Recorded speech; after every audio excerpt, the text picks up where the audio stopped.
Hello, welcome to this lesson. In this lesson, we'll talk about recurrence relation that involves polynomials. Now, let's consider our polynomial function of this form, okay? So R is the order of the polynomial. So for instance, let's consider this polynomial f of x given by x to the power 5, okay? This is a polynomial function of order 5. Okay, polynomial function of order 5. Okay, so now this is the order of the polynomial R. You can express the polynomial of this form. For instance, when you have a polynomial function of order 2, which is the same as a quadratic function, let's assume you have x squared plus 5x plus 6. Okay, you can express this polynomial as a product of other two polynomials, x plus 3, x plus 2. Okay, that's polynomial of what? Function of what? Order 2. Okay, so this is just similar to this function. Sorry, this is just similar to that. Okay, so you can find the forward difference of this polynomial. In our previous lessons, we said that forward difference is analogous to differentiation.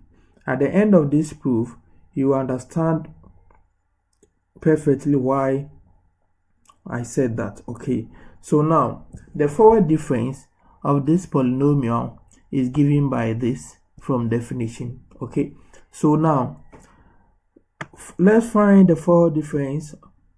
So f of r of n plus 1, we will just replace n by n plus 1 into this. Okay, so the first term will be n plus 1. Okay, then the second term will be n minus 1. The first will be n plus 1, then the second one will be what? N minus 1 plus 1, which is n.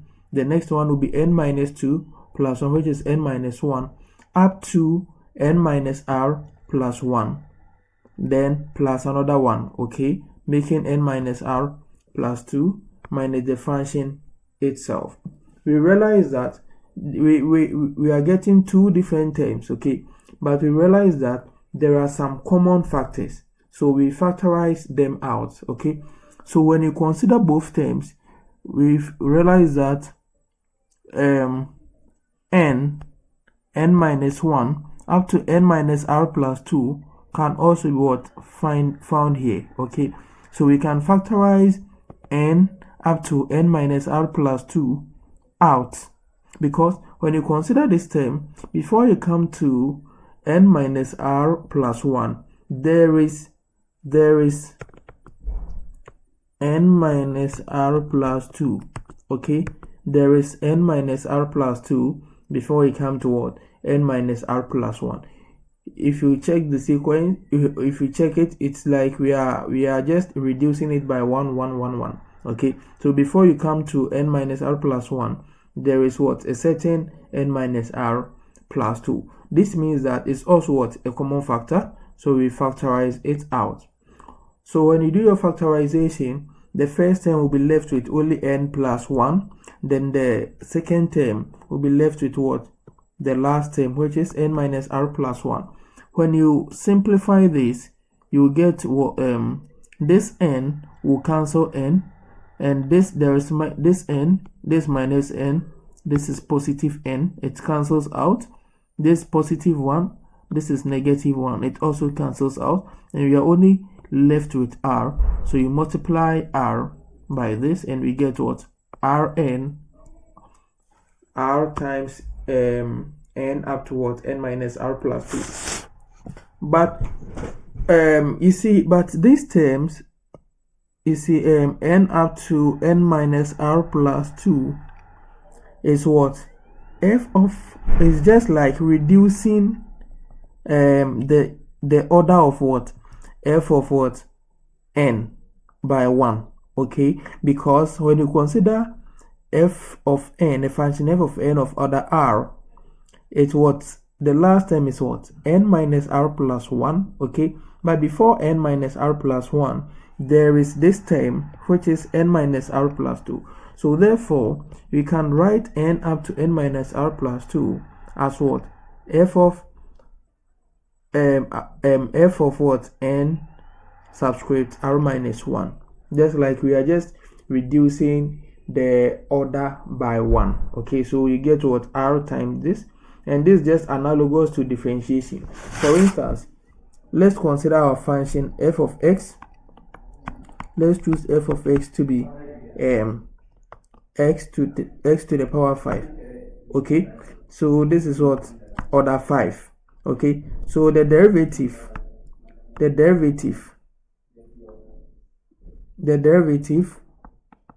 f prime of x is given by 5x to the power 4. So now the order, now after finding the derivative, the order is what? 4. Okay, so our 5 is just like the r. Okay, and you see, we after finding derivative, we have our 5 here, we have r here, then the order have been what? Reduced by 1. That's why we have r minus 1 there. Okay, so this is just analogous to differentiation. Now let's continue. So now let's make let's make this the subject. Okay, so we divide through by r. When we divide through by r, we obtain this. Okay, then we find the sum on both sides of the equation. Okay, we find the sum on both sides of the equation. So when we do that, we get this. Okay, that's finding the sum. As I said earlier, the summation is what? A linear operator. R is a constant, so you can bring it out of the summation sign. Okay, and this, that. Okay, and from definition we have the summation of this as what? F of n plus 1 of order r minus f of m of what? Order r. Okay, so in particular, let's check something here. This is f of order r minus 1. Okay, the order here is what? R minus 1, but on the other side we obtain what? R. It means that we will just add one order. Okay, we just add another order to it. Okay, so if we have y of s of order r, it means that the other side will be 1. We have to what? Add 1 to this r, making what? R plus 1 of r of y of n plus 1, then of order r plus 1, and this will be what? Y of 0. Since s, now our s is starting from what? 0. Okay, this is m, so from here comparing these two, our m is what? 0. Okay, so we get y of 0, and we obtain this equation since y of 0 of order r plus 1 is 0. Now let's use this to evaluate a certain problem. Okay, so we have a problem here. We are required to evaluate this problem as s is all starting from 1 up to n. Okay, but let's try to expand this. You see, the first term s is all starting from 1 up to n, so the first term is 1 plus the second term is what? 8, because that's 2 cube plus 27 up to n cube. Okay, now let's try to start from 0. When we start from 0, it will be 0 plus 1 cube plus 2 cube up to n cube. And since 0 is an identity element, or 0 is a neutral number, it means that it's not going to cause any effect on this series. Okay, so we can also start from 0 so that we can use this formula. Okay, because it's starting from what? 0. So we can also rewrite we can also rewrite this as what?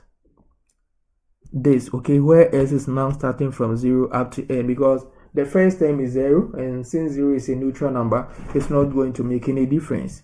Okay, now let's try to write this. This is of order 3.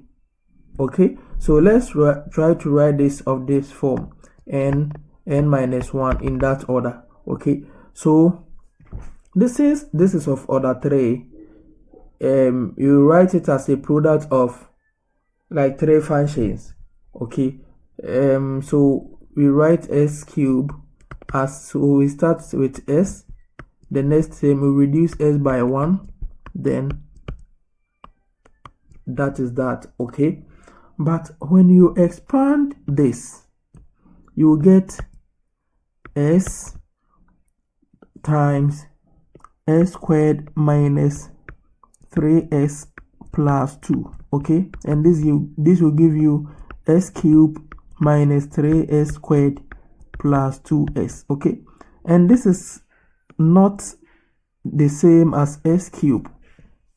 Okay, so we create and destroy. And how do we do that? We need to find a way to eliminate these two terms. Okay, and how do we do that? First of all, we have minus 3s squared here. So first of all, we add 3s squared to it. Okay, so it will be let me clean this. We add 3s squared. Okay,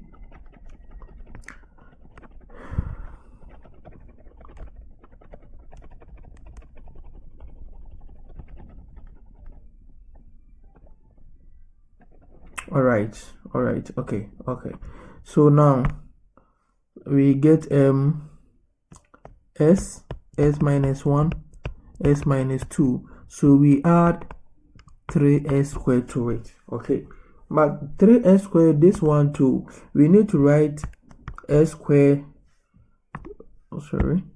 we need to write s squared as s squared as s times s minus 1. Okay, so we need to write it in that form. Okay, so this will be when you do that, that will be what? This one, the 3 is this constant, is scalar, so we maintain it, so we have 3s minus 1.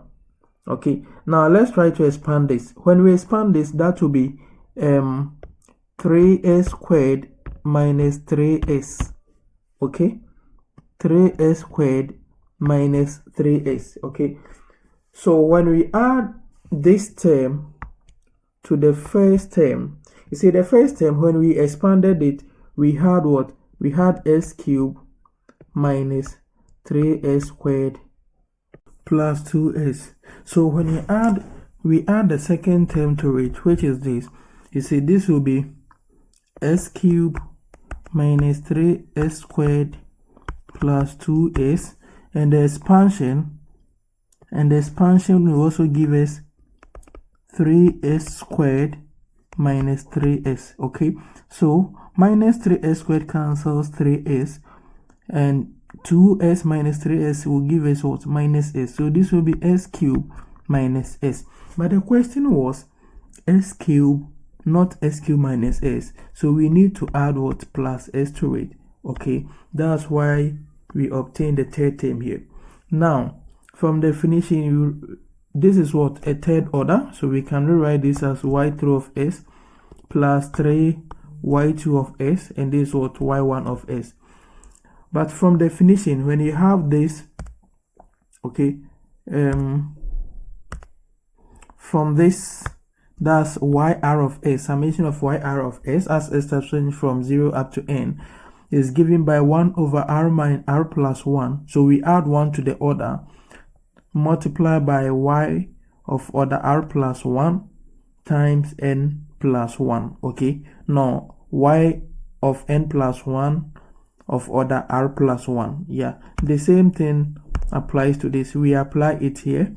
So y3 of s, that will be 1 over 3 plus 1 then we add 1 to the 3, making y of 4 of n plus 1.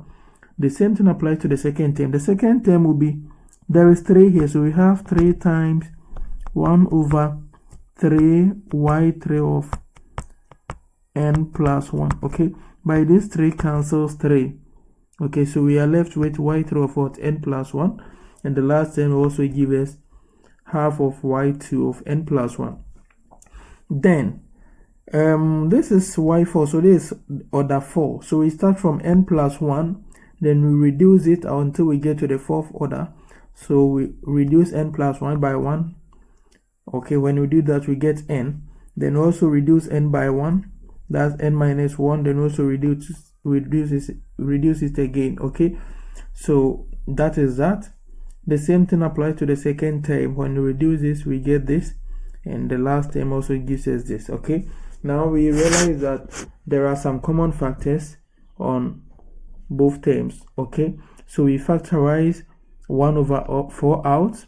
We also factorize n plus 1, the n out. Okay, when we do that, the first term will be left with n minus 1, n plus 2, n minus 2. Okay, and the second term will be 4 times n minus 1, and the last term will just be 2. Okay, and when we expand brackets and do our simplifications, when we expand brackets and do our simplifications,